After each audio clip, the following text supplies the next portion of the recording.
It was 1893. A resort in Maryland told Charles Douglas that they didn't serve his kind. They thought by denying him a meal, they were putting him in his place. But he didn't argue. He didn't march. He walked down the beach, found the property line, and bought 40 acres right next door. He didn't ask for a seat at the table. He bought the ground the table was sitting on. This is the story of how Charles Douglas turned a restaurant rejection into the first black municipality in the state of Maryland. This is One Mike Black History, and if you like stories like this, you can find more stories like this at onemikehistory.com. But without further ado, let's get started. To understand this heist, you have to understand the insult. It was August of 1893. The Chesapeake Bay was the playground for Washington and Baltimore's elite. The system at the time called the place Bay Ridge. It was known as the Queen of Chesapeake. It was a grand hotel, a massive boardwalk, and a restaurant that promised the finest dining on the East Coast. Charles Douglas and his wife Laura, they weren't there to make trouble. They were black autocracy. Charles was a high-ranking official at the Treasury Department. He was polished, he was wealthy, and he was a veteran. He walked to the restaurant at Bay Ridge and asked for a table. The waiter did not look at Charles's uniform. He didn't look at his credentials. He just looked at his skin color and said, "We don't serve your kind here." Now, this is the moment where the struggle would usually kick in. The textbook version of this story would tell you how sad Charles was. It would talk about the pain of segregation. But Charles Douglas didn't have time for that. He had a military mind. And he looked around the restaurant and saw white families eating. He saw the owners counting money. And he realized that their business was built on a territorial monopoly. They thought that they owned the prestige of the water. They thought by banning him, they were keeping the luxury for themselves. Charles walked out of that restaurant, but he did not leave the area. He walked down the beach, he crossed the property line, and he stood on the dirt right next to the people that insulted him.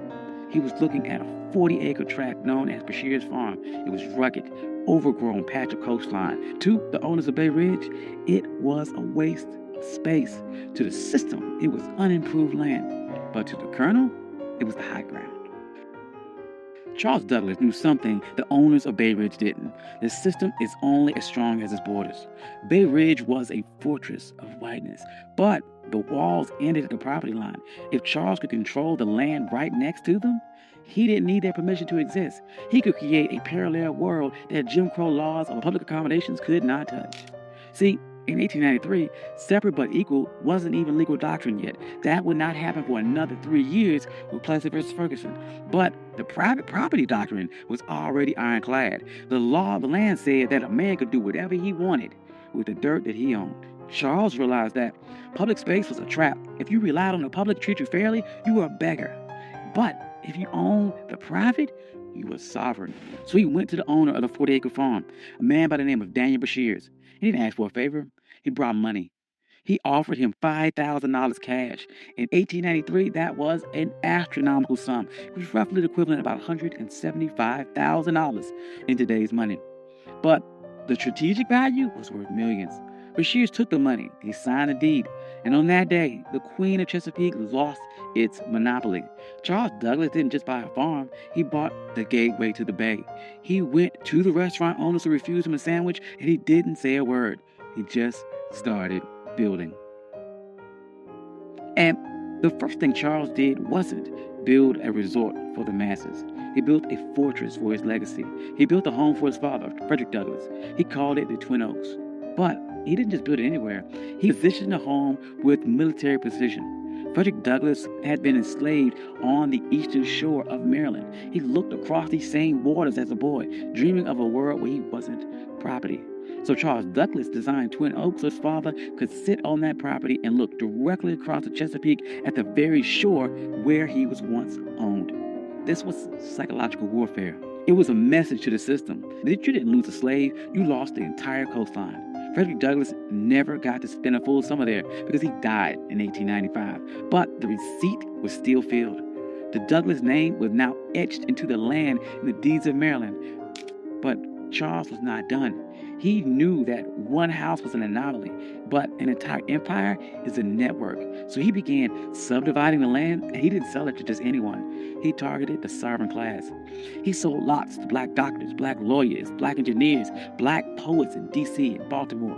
He created a neighborhood where the white-only signs of Bay Ridge were relevant.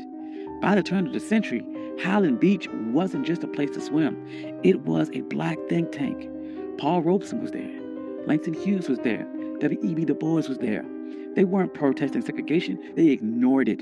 They built their own hotels. They built their own pier. They built a community center. They built a closed economy where black money stayed in black pockets and black dignity was the default setting. Now, there's no way the system sat back and watched this happen. The owners of the white resorts nearby were furious. They saw the private property loophole working against them, and they realized that they had lost control of their territory. So they tried to use paper weapons. First, they tried to use vagrancy laws. They sent the police to harass people walking between the train station and Highland Beach. They wanted to make the journey so uncomfortable that the residents would give up. That didn't work. Highland Beach residents started their own shuttle service. They controlled the logistics. Then the white resort owners tried to use a legal glitch. They realized that Highland Beach was technically a part of an unincorporated area. They thought they could use local zoning boards to condemn the land or pass an ordinance that would tax the Douglas family into bankruptcy. They tried to treat Highland Beach like a nuisance. But the residents of Highland Beach were some of the smartest people in the state. They knew that in America, the ultimate hack for land was municipal status. In 1922, they executed their final move of the heist. They petitioned the state of Maryland to become an unincorporated town.